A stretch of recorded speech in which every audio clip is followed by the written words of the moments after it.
Se me ocurre que puede haber dos razones generales, posiblemente haya más, pero me gustaría destacar dos razones que están detrás de estas prácticas, de esta práctica de corrupción institucionalizada, ¿no? Bueno, por un lado, la cultura ciudadana al respecto.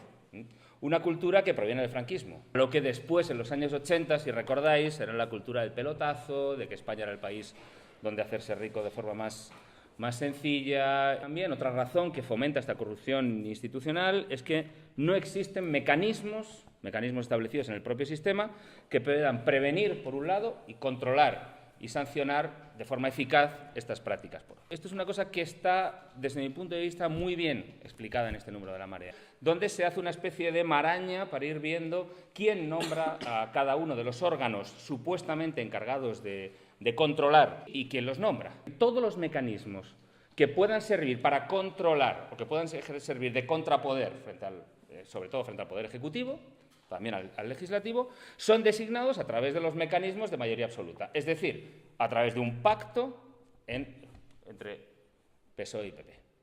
No es una crisis coyuntural, esta es una crisis orgánica, porque nos estamos enfrentando a un organismo que ya está muerto, es un cadáver que es necesario sustituir de forma completa, y es por eso que estamos hablando necesariamente de un proceso constituyente y no de otra cosa.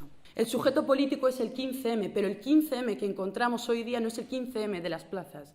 Es algo así como el 15M de las plazas era ese bebé que ha ido creciendo, que en las marchas se convirtió en un adolescente cuya posible edad adulta será el momento en cual en torno a él podamos construir un escenario de convergencia y confluencia política que sea capaz de lograr esa hegemonía y mayoría social, capaz de articular precisamente ese proceso constituyente al que se refería Rafa. En el 15M cristaliza una doble crisis también que podríamos llamar crisis de la derecha y crisis de la izquierda.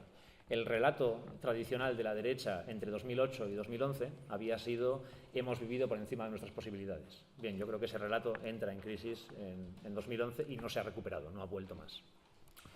Ya no se oye esa frase, ya no se oye esa frase.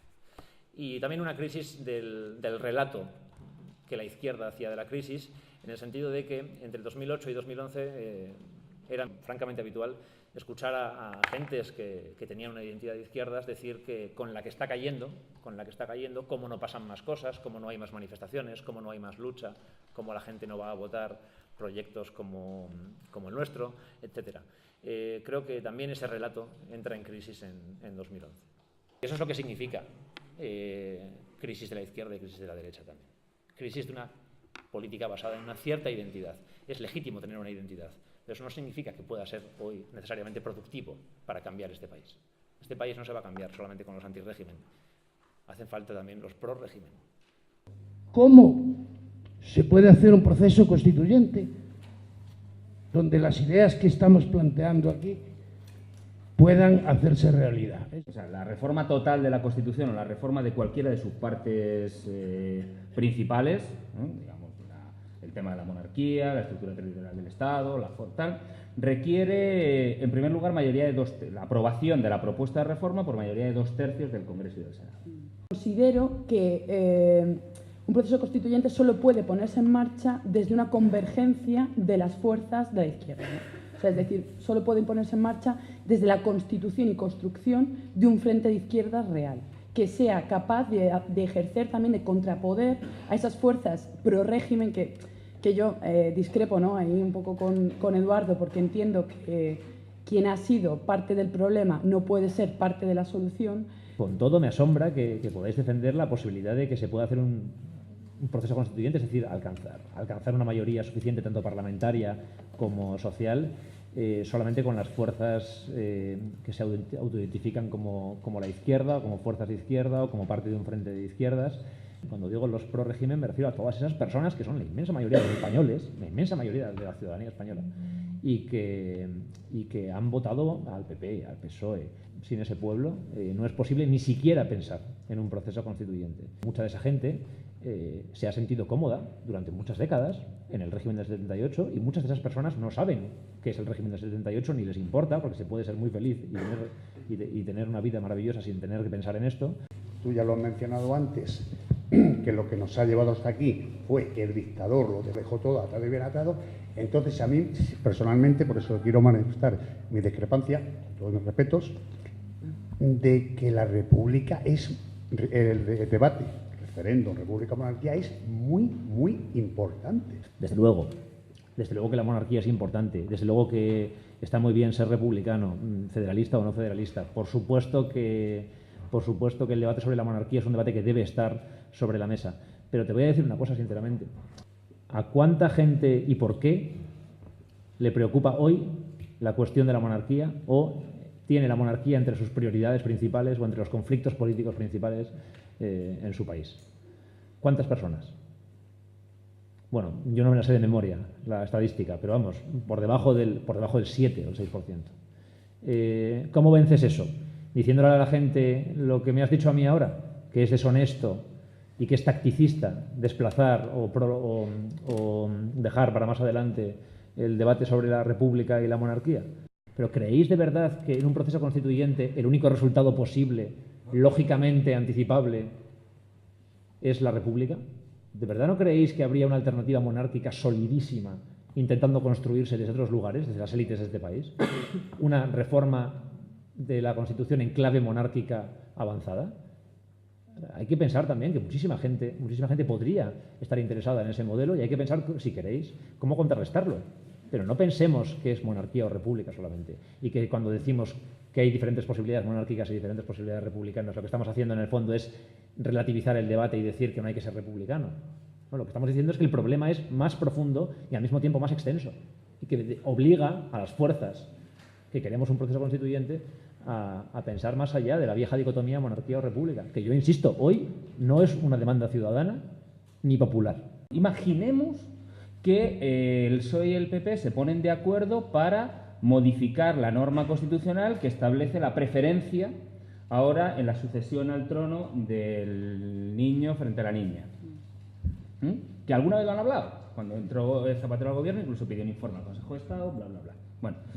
Bueno, si se aprueba esa propuesta de reforma, inmediatamente el Parlamento se disuelve. Inmediatamente el Parlamento se disuelve por previsión constitucional. Se tiene que disolver. Se disuelve el Parlamento y se convocan nuevas elecciones. Elecciones a Cortes constituyentes. Bueno, ese es el momento. Desde mi punto de vista, la coyuntura actual, el único momento. ¿Por qué? Porque ese Parlamento elegido es un poder constituyente. Y es un poder constituyente no sometido a límites. No sometido a límites. Es decir, no está sometido a que el objetivo inicial de la reforma fuera cambiar el orden de sucesión a la corona. No. Es un poder constituyente que, por tanto, es soberano y no está sometido a ataduras. La nueva Constitución tendría que ser también aprobada en referéndum. Con los pro régimen no vamos a conseguir. Hay que cambiarles, hay que conseguir que sean antirrégimen. Porque si no, puede suceder, hablando de metáforas, como pasó con la República. Es decir, que cuando llegó la República, muchos dirigentes republicanos, Azaña incluido entre ellos, se pensaban que todos los sectores que estaban contra Alfonso XIII, contra la monarquía, iban a apoyar un proceso como tal, y esto no fue así. En el 78, el horizonte político estaba completamente marcado no por un futuro que no fuera próspero, sino más bien por el miedo a la regresión, el miedo a que volvieran los golpes de Estado, volviera el régimen, volvieran los militares, ese miedo que venía de fuera, que acechaba cualquier movimiento político. Cada cosa que los partidos políticos hacían se encontraba con el miedo a que de repente hubiera una reacción. Nosotros y nosotras tenemos mucho menos miedo al pasado. Tenemos muchísimo menos miedo al pasado. Ya hemos dejado de tener miedo a esa regresión a la dictadura. Y eso, sumado a que tampoco tenemos miedo al futuro, nos pone en una posición histórica. No diré que ideal, porque ninguna situación histórica es ideal, pero sí un poco mejor que la que tuvieron aquellos que hicieron política en el 78. Y lo hicieron muy bien. Y pueden, desde luego, estar orgullosos de lo que hicieron. Pero se quedaron donde se quedaron. Tenemos una situación histórica en la que quizás estemos en una posición mejor para cambiar este país de una vez por todas, para lanzar ese proceso constituyente en el que todas las personas estén llamadas a participar y a tomar en común decisiones sobre problemas que también son comunes. Pienso que esta combinación de tener cada vez menos miedo al futuro y tener cada vez menos miedo al pasado es lo que nos hace diferentes. No que seamos mejores que la gente del 78, no que hayamos hecho mejor los deberes, no que seamos más listas y más listos. Es simplemente eso, ese privilegio histórico, ese privilegio histórico de tener menos miedo al pasado y tener cada vez menos miedo al futuro.